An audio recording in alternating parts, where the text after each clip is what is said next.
Kerala agricultural price and ന്യൂസിലേക്ക് എല്ലാവർക്കും സ്വാഗതം. കഴിഞ്ഞ ദിവസങ്ങളിൽ ഞാനൊരു വീഡിയോ ചെയ്തിരുന്നു റബ്ബറിൻ്റെ പട്ടമരവിപ്പ് എങ്ങനെ മാറ്റി എടുക്കാമെന്നുള്ളതും.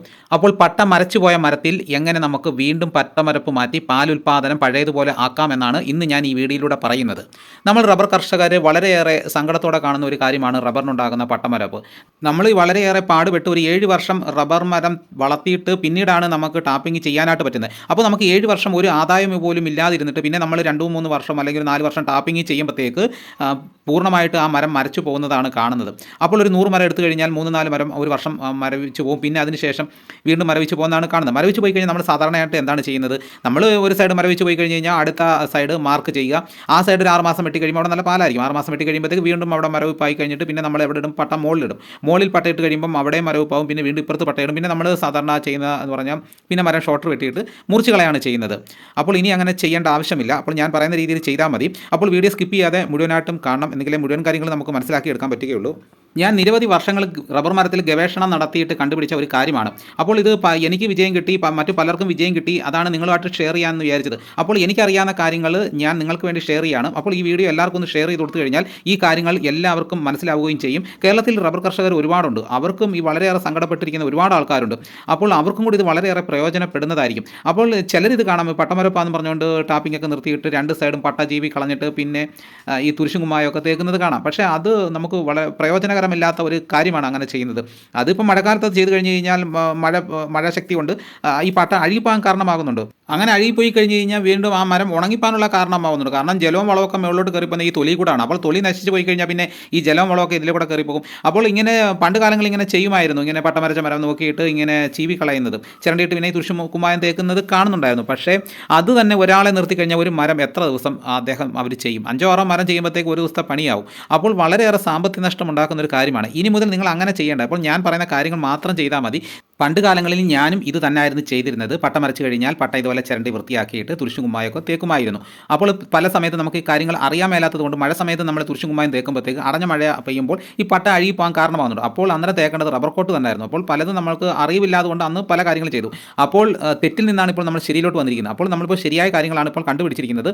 അപ്പോൾ ഞാൻ കഴിഞ്ഞ വീഡിയോയിൽ പറഞ്ഞതുപോലെ നമ്മൾ പട്ടമരവിപ്പ് വരാതിരിക്കാൻ വേണ്ടിയിട്ട് 6 മാസം ഒരു സൈഡ് ടാപ്പിംഗ് ചെയ്യുക, 6 മാസം മറു സൈഡ് ടാപ്പിംഗ് ചെയ്യുക. അങ്ങനെ ചെയ്തവർക്കും പട്ടമരവിപ്പ് മാറി കിട്ടിയിട്ടുണ്ട്. അപ്പോൾ പട്ട മരച്ചു പോയ മരം നമുക്കിനി എന്ത് ചെയ്യാൻ പറ്റും? അതാണ് ഇനി പറയുന്നത്. ഒരു കാര്യം നമ്മൾ പ്രധാനമായിട്ട് ശ്രദ്ധിക്കേണ്ടത്, ഈ പട്ട മരവിപ്പ് എന്ന് പറയുന്നത് അതൊരു രോഗമല്ല. അതൊരു രോഗമാണെന്നുണ്ടെങ്കിൽ നമ്മുടെ ഈ മരം ഉണങ്ങിപ്പോകേണ്ടതാണ്. പട്ടമരവിപ്പ് വന്ന മരം നിങ്ങളൊന്ന് ശ്രദ്ധിച്ച് നോക്കും. നമ്മളൊരു 5 വർഷം അവിടെ നിന്ന് കഴിഞ്ഞാൽ പോലും ആ മരത്തിന് ഒരു കുഴപ്പമില്ലാതെ അവിടെ തന്നെ നിൽക്കുന്നത് കാണാം. അതൊരു രോഗമാണെങ്കിൽ അത് ഉണങ്ങിപ്പോകേണ്ടതില്ല. അപ്പോൾ അതിൻ്റെ അടിസ്ഥാനത്തിലാണ് ഇങ്ങനെ ഒരു കാര്യം ഞാൻ കണ്ടുപിടിച്ചത്. അപ്പോൾ നമ്മുടെ ഈ മരത്തിന് ഒരു കുഴപ്പമില്ല. നമ്മുടെ ഈ പാൽക്കുടലുകൾ അടഞ്ഞുപോയി. ആ പാൽക്കുടലുകൾ തുറന്നു വരണം. തുറന്നു വന്നു കഴിഞ്ഞാൽ വീണ്ടും നമുക്ക് പഴയതുപോലെ തന്നെ നമുക്ക് നല്ല പാൽ ഉൽപ്പാദനത്തിൽ തന്നെ റബ്ബർ മരം നിൽക്കുന്നതായിരിക്കും. അപ്പോൾ നിങ്ങൾ ചെയ്യേണ്ടത് പട്ട മരച്ച മരം നമ്മൾ ടാപ്പിംഗ് അവിടെ നിർത്തിയിടുക. ഒരു 6 മാസത്തേക്ക് നമുക്ക് ടാപ്പിംഗ് അവിടെ നിർത്തിയിടണം. 6 മാസം കഴിഞ്ഞതിന് ശേഷം നമ്മൾ അവിടെ പട്ട തെളിച്ച് നോക്കുക. പാല് 50% വരെയും ആ മരത്തിൽ പാല് ആവാൻ സാധ്യതയുണ്ട്. എന്നിട്ടും പാലായില്ലെങ്കിൽ നമ്മൾ വീണ്ടും ഒരു 6 മാസം കൂടെ അവിടെ റബ്ബറിന് റെസ്റ്റ് കൊടുക്കണം. അപ്പോൾ വീണ്ടും ഒരു വർഷമായതിനു ശേഷം വീണ്ടും നമ്മൾ പട്ട തെളിച്ച് നോക്കുക.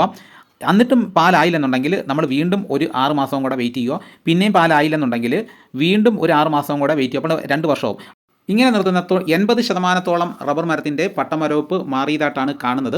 എന്നിട്ടും ബാക്കി 20% മരത്തിനും പട്ടമരവിപ്പ് മാറുന്നില്ല. അങ്ങനെയുള്ള മരങ്ങൾ നിങ്ങൾ ചെയ്യേണ്ടത്, ഇപ്പോൾ വിപണിയിൽ ലഭിക്കുന്ന ഈ പാലിറങ്ങാനുള്ള മരുന്നുണ്ടല്ലോ, എത്തിപ്പോൺ പോലുള്ള, അത് ഏത് കമ്പനിയുടെ ആയാലും കുഴപ്പമില്ല, ഏതെങ്കിലും ഒരു കമ്പനിയുടെ നമ്മൾ വാങ്ങി പുരട്ടണം. അപ്പോൾ ഈ കമ്പനിക്കാർ പറയുന്നത് എന്താണ്? നമ്മൾ ഈ മരുന്ന് തേച്ച് കഴിഞ്ഞാൽ പാൽ ഉൽപ്പാദനം വർദ്ധിക്കുമെന്നാണ്. അതായത് റബ്ബർ മരത്തിൽ എവിടെ പാലുണ്ടെങ്കിലും ഇറങ്ങി വരുമെന്നാണ് അവർ പറയുന്നത്. അപ്പോൾ നമ്മുടെ ഈ റബ്ബർ മരത്തിന് എവിടെയെങ്കിലും ബ്ലോക്ക് ഉണ്ടെങ്കിൽ ആ ബ്ലോക്കെല്ലാം തട്ടി മാറ്റിക്കൊണ്ട് ഈ പാല് ഇറങ്ങി വരണം. ഈ മരുന്ന് അപ്ലൈ ചെയ്യേണ്ട രീതി എന്ന് പറയുന്നത്, നമ്മൾ ഈ പട്ടയിൽ നമ്മൾ ടാപ്പ് ചെയ്യുക. നമ്മൾ പട്ട കനത്തി ചീവിക്കളയും. അങ്ങനെ നമ്മളൊരു 10 ദിവസം ടാപ്പിംഗ് അവിടെ ചെയ്യുക. ടാപ്പിംഗ് അവിടെ ചെയ്യുമ്പോഴത്തേക്ക് അവിടെ പട്ട തെളിഞ്ഞിട്ട് നമ്മൾ ആ പട്ടയിൽ നമ്മൾ ഈ മരുന്ന് കമ്പനിക്കാർ നിർദ്ദേശിക്കുന്നത് പോലെ മരുന്ന് തേച്ച് കൊടുക്കുക. 2 ദിവസം കൂടുമ്പോഴോ അല്ലെങ്കിൽ ആഴ്ചയിൽ ഒരിക്കലോ തേച്ചിട്ട് വീണ്ടും ടാപ്പിംഗ് ചെയ്യുക. അങ്ങനെ ഒരു 5-6 പ്രാവശ്യം ഇങ്ങനെ ചെയ്യുമ്പോഴത്തേക്ക് പാൽ ഉൽപ്പാദനം പഴയതുപോലെ തന്നെ വർദ്ധിക്കുന്നതായിട്ടാണ് നമ്മൾ കാണുന്നത്. ഈ മരുന്നെന്ന് പറയുന്നത് നമ്മൾ പാല് കിട്ടുന്ന മരത്തെ കൊണ്ട് തേക്കരുത്. അത് ഉള്ള പാലും കൂടെ മൊത്തം ഇറങ്ങിയിട്ട് അത് വീണ്ടും പട്ടമരവിപ്പിന് കാരണമാകുന്നുണ്ട്. അപ്പോൾ എല്ലാ കാര്യങ്ങളും കൃത്യമായിട്ട് മനസ്സിലായി കാണുമെന്ന് ഞാൻ വിശ്വസിക്കുന്നു. എല്ലാവരും ലൈക്ക് ചെയ്ത് സപ്പോർട്ട് ചെയ്യണം. നിങ്ങളുടെ അഭിപ്രായങ്ങൾ കമൻറ്റായിട്ട് രേഖപ്പെടുത്തണം. കാർഷിക വിളകളുടെ വിലയും വാർത്തകളും കൃത്യമായി ലഭിക്കാൻ ചാനൽ സബ്സ്ക്രൈബ് ചെയ്ത് വെക്കുക. മറ്റൊരു വീഡിയോയുമായിട്ട് ഉടനെ എത്താം. എല്ലാവർക്കും എൻ്റെ